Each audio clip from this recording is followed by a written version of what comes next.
আসসালামু আলাইকুম এভরিওয়ান। বহুরূপী ভালোবাসা গল্পে 7 নম্বর পার্ট। তো চলো বেশি কথা না কইয়া গল্প শুরু করা যাক। আপু টেবিল থেকে পানির মগটা নিয়ে আপু মুখ ধুয়ে দাঁড়িয়ে গেল। আমার দিকে তাকিয়ে আপু তার শরীর থেকে সমস্ত কাপড় খুলে বলল, দেখ আমাকে কেমন লাগছে।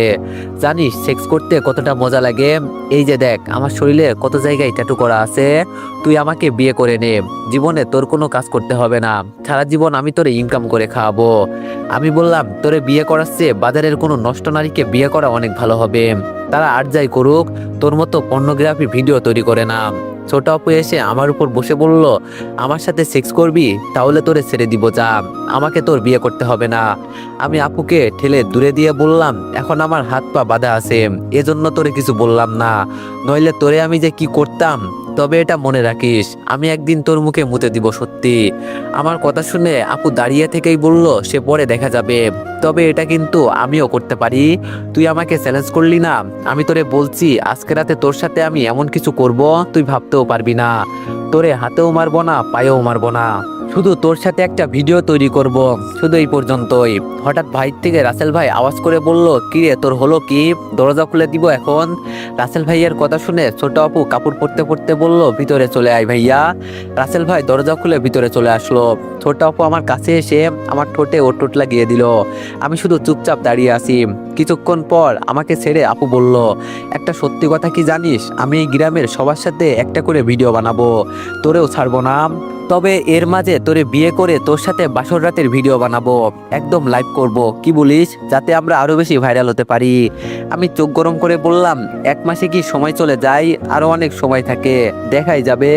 ছোট আপু এবার বলল, ভাইয়া ওকে নিয়ে ওটার সাথে বেঁধে রাখ রাত পর্যন্ত, ওর সাথে আমার কিছু হিসাব নিকাশ বাকি আছে।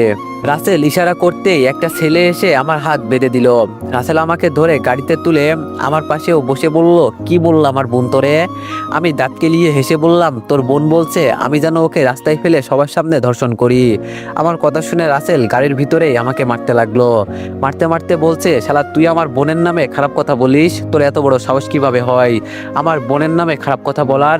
আমি হাসতে হাসতে আপুর বলা পঞ্চায়েতের নাম বললাম, ওখানে ঢুকে দেখ। তবে একটা কাজ করবি, মাঝে মাঝে তো পর্ন ভিডিও তুইও দেখিস, এখন থেকে তুই তোর বোনের পর্ন ভিডিও দেখবি। তোর বোন আবার পর্ন ভিডিও ভালো তৈরি করে। আমার কথা শুনে রাসেল চুপ হয়ে গেল। ওর চোখে মুখে আবার কেমন যেন একটা টেনশনের চিহ্ন দেখা যাচ্ছে। গাড়ির ভিতরে হঠাৎ রাসেল আমার হাত ধরে বলল, তোরে আমি আমার সবকিছু লিখে দিব, আমার যত জমি আছে সব আমি তোর নামে লিখে দিব, তাও তুই আমার বোনকে বিয়ে কর। আমি বললাম, ভালো একটা কথা বললি, এখন আমি যদি তোরে বলি আমি তোরে 5 কোটি টাকা দিব, বিনিময়ে তুই পর্নস্টারকে বিয়ে করবি, করতে পারবি কি? এই ধর বিখ্যাত পর্নস্টার মিয়া খলিফা, তুই তাকে বিয়ে করতে পারবি? রাসেল পিস্তল বের করে আমার মাথায় ধরে বলল, তুই আমার বোনকে ওদের সাথে তুলনা দিস? আমি হাসি দিয়ে বললাম, তোর বোনকে আমি অনেক কিছু বলে এসেছি, সেগুলো আমার ফোন করতে হবে না। এখন আমাকে মারলে তোর বোন তো রাতে আমার সাথে ভিডিও বানাবে, তখন কি হবে? এই কথা বলে আমি হাসতে লাগলাম। হাসতে হাসতে বলছি, কখনো ভাবি নাই আমার পরিবারের মানুষগুলো আমার বিরুদ্ধে দাঁড়াবে। আগে শুনতাম মানুষ বলতো রক্তের সম্পর্ক ছাড়া একমাত্র কেউ আপন হয় না, কিন্তু এখন দেখি তার উল্টো।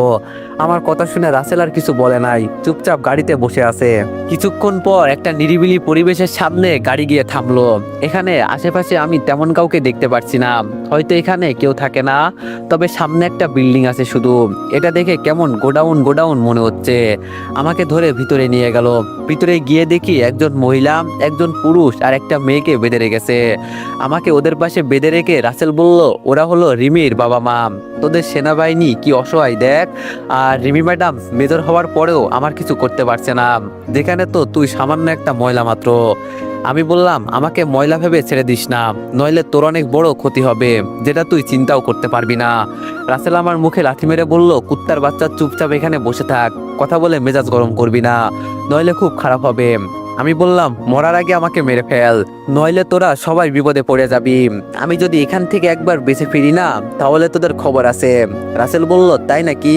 সে পরে দেখা যাবে, এখন এখানে থাক, আমি একটু রেডি হয়ে আসি, তোর সাথে আবার আমার বোনের বিয়ে দিতে হবে। জানিস তো হাতের আঙ্গুল যদি সোজা করে কাজ না হয় তাহলে সেটা বাঁকা করতে হয়। আমার কথা আবার কেউ মানতে চায় না, যখন আমি জোর করে কাজ করি তখন ঠিকই সবাই মানে, তোর সাথে হয়তো সেটা করতে হবে। আমি বললাম, যা তুই চেষ্টা করে দেখ যদি পারিস। রাসেল আর কিছু না বলে হাসতে হাসতে চলে যাচ্ছে। আমাকে শুধু বলে গেল, সে তো সময় হলেই দেখা যাবে কেমন। রাসেল চলে যাওয়ার পর দুইটা ছেলে দরজার সামনে দাঁড়িয়ে আছে দেখতে পারছি। আমি পিছনে তাকিয়ে রিমির বাবাকে বললাম, আঙ্কেল আপনার মেয়ে আমাকে এখানে পাঠিয়েছে, আপনি কোনো চিন্তা করবেন না, আমি আপনাকে এখান থেকে বের করে নিব। এই বলে আমি আমার পায়ের ভিতর থেকে চাকুটা ধীরে ধীরে হাতে নিতে লাগলাম। আমার হাত পা বাঁধা আছে। অনেক চেষ্টার পর হাতের দড়িগুলো কেটে দিলাম। সামনে তাকিয়ে দেখি ছেলে দুইটা বসে বসে আড্ডা দিচ্ছে। আমি কোনো মতে পায়ের বাতগুলো খুলে পিছন থেকে পিস্তল বের করলাম। সবচেয়ে মজার বিষয় হলো আমার কাছে যে পিস্তল ছিল ওরা কেউ বলতেও পারে নাই। আমি ধীরে ধীরে দরজার কাছে চলে গেলাম। আস্তে করে বললাম, কি ব্যাপার, তোমরা আমাকে না মেরে এখানে বসে আছো? ছেলেগুলো আমার দিকে ঘুরে তাকাতে তাকাতে আমি সরাসরি ওদের গুলি করে দিলাম। আর দুইটা ছেলে ধপ করে মাটিতে পড়ে গেল। আমি ভিতরে গিয়ে রিমির বাবা আর মাকে বাঁধন খুলে দিলাম। রিমির বোনের দিকে তাকিয়ে দেখি মেয়েটা আমার দিকে কেমন যেন রাগী দৃষ্টিতে তাকিয়ে আছে। বুঝলাম না আমি আবার কি করেছি। বাইরে এসে দেখি একটা বাইক শুধু আছে এখানে। আমি বাইকে উঠে বললাম, আপনারা আমার পিছনে বসে পড়েন। আমি বাইক চালাচ্ছি, আন্টি আর আঙ্কেল শুধু পিছনে বসলো। মাগার রিমির বোনের বসার জায়গা হচ্ছে না, তবে রিমির থেকে হয়তো কিছুটা ছোট হবে ওর বোন। রিমির যে একটা ছোট বোন আছে এটা আমার অজানা ছিল। রিমির বোনের বসার জায়গা হচ্ছে না দেখে বললাম, আমার কিছু করার নেই আপু, আমি একাই এই মিশনে আসছি, আপনার বোনকেও বলে আসি নাই, এজন্য কিছু আনা হয় নাই। আপনি যদি মাইন্ড না করেন আমার সামনে বসতে পারেন, তাছাড়া ওরা হয়তো এখন চলে আসবে, ফলে আমরা বিপদে পড়ে যাব। আন্টিও আমার সাথে বলল, ওকে তোর বোন পাঠিয়েছে, ও তোর ভাইয়ের মতো, তাড়াতাড়ি বসে পড়। রিমির বোন চোখ বন্ধ করে আমার সামনে বসে পড়লো। আমি যতটা পারি নিজেকে কন্ট্রোল করে বাইক চালাচ্ছি। কিছুটা সামনে যেতেই দেখি রাস্তায় আমার ক্লাসমেট সুমন দাঁড়িয়ে আছে। তবে সুমনের এক হাতে একটা পিস্তল আছে, ওর তো শুধু একটাই হাত আছে। চিন্তা করলাম রাসেল কখন এসে যায় এর কোনো হিসাব নেই, সুমনের সাথে পরে কথা বলা যাবে। এজন্য আমি একটু জোরে বললাম, সুমন তোর সাথে আমি পরে কথা বলবো নি, এখন আমাকে তাড়াতাড়ি যেতে হবে। সুমন আমার কথা শুনে বলল, রিফাত বাইক থামা, নইলে আমি কিন্তু গুলি করব। আমি আমার মতো বাইক চালাতে লাগলাম। আর আমি যখন কিছু বলবো তার আগেই সুমন আমার বাম পায়ে গুলি করে দিল। আমি বাইক আরো জোরে চালাতে লাগলাম। সুমনকে আর দেখা গেল না। আন্টি পেছন থেকে বলল, বাবা তোমার পায়ে গুলি লেগেছে, হাসপাতালে যাওয়ার দরকার তোমার। আমি শুধু বললাম, আন্টি হাসপাতালে পরে আগে আপনাদের সুরক্ষিত জায়গায় পৌঁছে দিতে হবে। আমার বাম পাটা একদম অবশ হয়ে গেছে, ওখানে গুলি লাগার কারণে রক্ত পড়ছে। রিমির বোন আমার পকেট থেকে ফোনটা নিয়ে কাকে যেন ফোন করতে লাগলো। আর কিছুক্ষণ পর বুঝলাম ওর বোনকে কল দিয়েছে। আমি আর কিছু বলি নাই, চুপচাপ বাইক চালাতে লাগলাম। তবে আমি ভাবতেও পারি নাই সুমন আমাকে গুলি করবে। সুমন আমার ছোটবেলার বন্ধু ছিল, আর ও ভাবতেই মনটা খারাপ হয়ে গেল। আন্টি ওনার ওড়না দিয়ে আমার পা বেঁধে দিয়ে বলল, বাবা প্লিজ ওখানে একটা হাসপাতালে নিয়ে চলো। আমি বললাম, তার আর দরকার নেই আন্টি, আমি যেতে পারবো। আন্টি বলল, কিন্তু বাবা তোমার তো খুব ব্লাড বের হচ্ছে। আমি বললাম, কিচ্ছু হবে না আমার, চিন্তা করবেন না। অনেকক্ষণ জার্নির পর আমাদের বাসার পাশের একটা হাসপাতালের সামনে গিয়ে বাইক থামালাম। রিমির বোনকে ইশারা করে বললাম, আমাকে একটু ধরে ভিতরে নিয়ে যাও, আমি আর পারছি না। এই কথা বলে আমি বাইক থেকে নিচে পড়ে গেলাম। রিমির বোন বাইক সাইড করে রেখে আমাকে ভিতরে নিয়ে গেল। ভিতরে যেতেই ডাক্তার বলল, এটা পুলিশ কেস, আমরা এটা দেখতে পারবো না। আমি আমার আইডি কার্ড বের করে বললাম, এটা আমার কার্ড। আমার কার্ড দেখে সবাই রীতিমতো ভয় পেয়ে গেল আর তাড়াতাড়ি আমাকে ভিতরে নিয়ে গেল। ডাক্তাররা সবাই মিলে আমার ট্রিটমেন্ট করতে লাগলো। কিছুক্ষণ পর মাইক্রোর হর্নের শব্দ শুনলাম। আমি বুঝলাম যে রিমি ম্যাডাম এসেছে।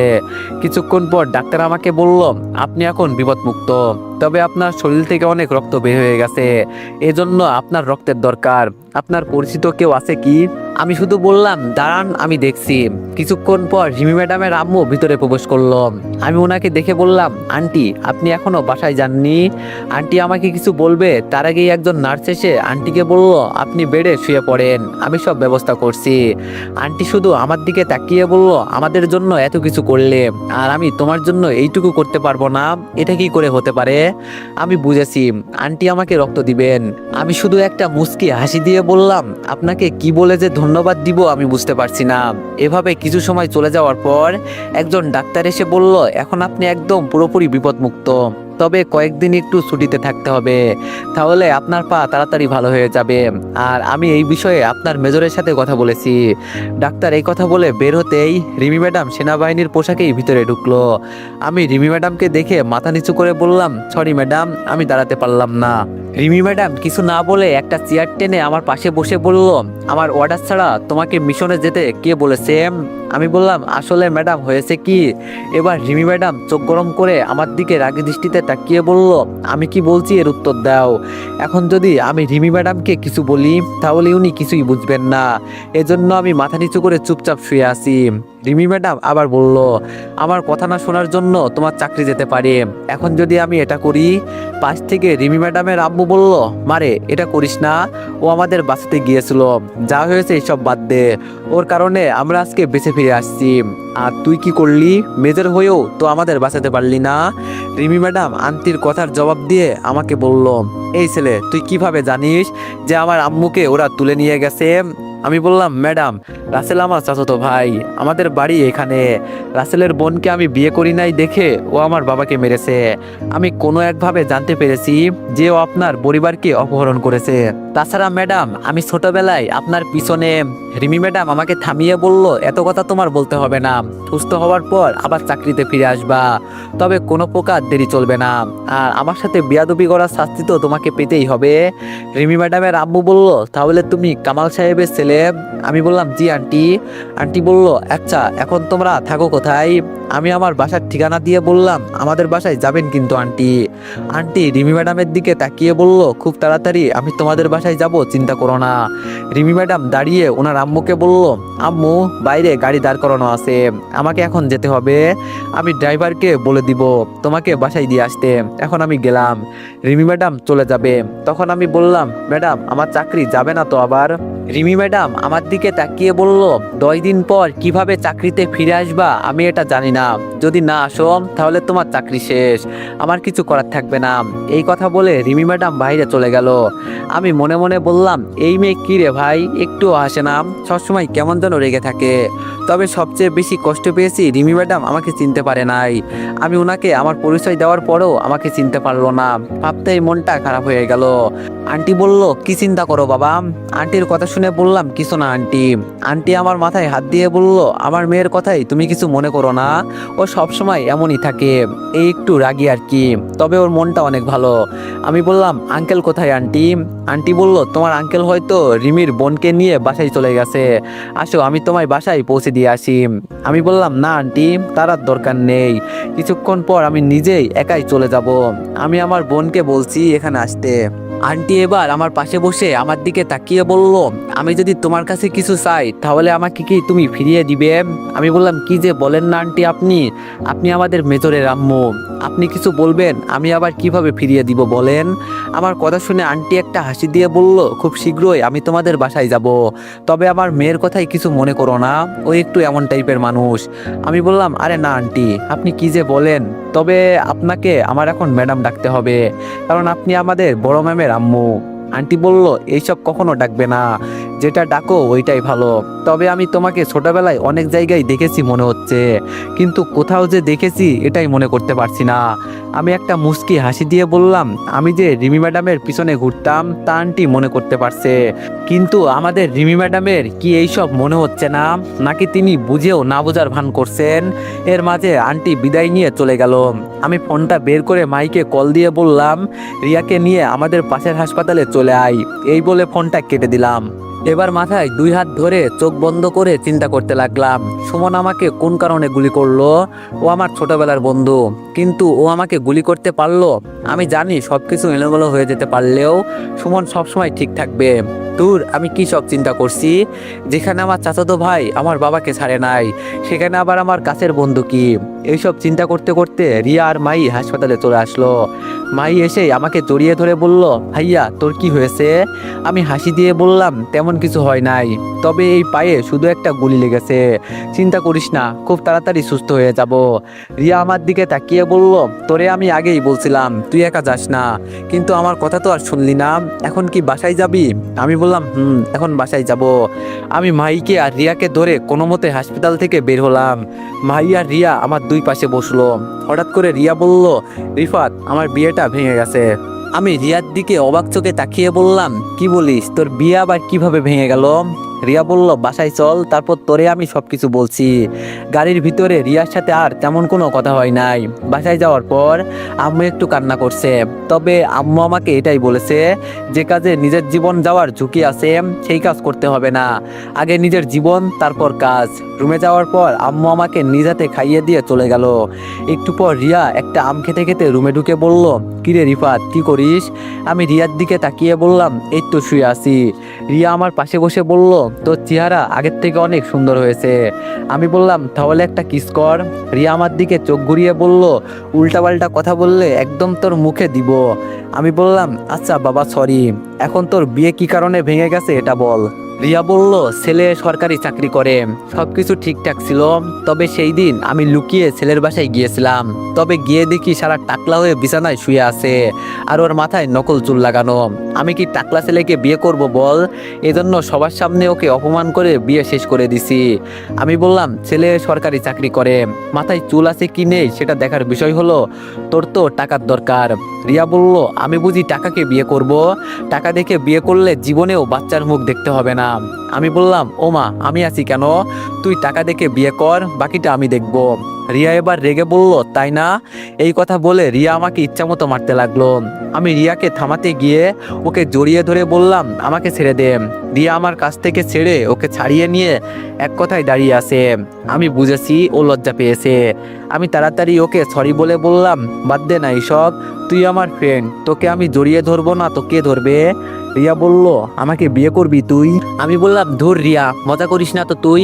রিয়া বলল, তোর এইসব মজা মনে হয়? আমি রিয়াকে আমার পাশে বসিয়ে বললাম, চিন্তা করিস না, একজন গেছে তো কি হয়েছে, দেশে কি ছেলের অভাব পড়ছে? রিয়া মাথা নিচু করে বলল, আমি কি বলতে চেয়েছি তুই বুঝলি না রিফাত, থাক, তোর বুঝতে হবে না, তুই আমার একটা কাজ করে দিতে পারবি? আমি বললাম, বল, কি করতে হবে? তবে আমি চেষ্টা করব। রিয়া বলল, তুই তো জানিস আমি আগে কি কাজ করতাম, এখন আমি চাই আমার কাজগুলো তুই কর, আমি যতটা পারি তোরে সাহায্য করব। তোরে আমি এটাই বলতে চাই, আমার সবকিছুর দায়িত্ব তুই নিবি। আমি কিছুক্ষণ চুপ থেকে বললাম, দেখ রিয়া, আমার নতুন নতুন চাকরি হয়েছে, আমি আবার এইসবের ভিতরে জড়াতে চাই না, তাছাড়া আমি তো সময় পাই না।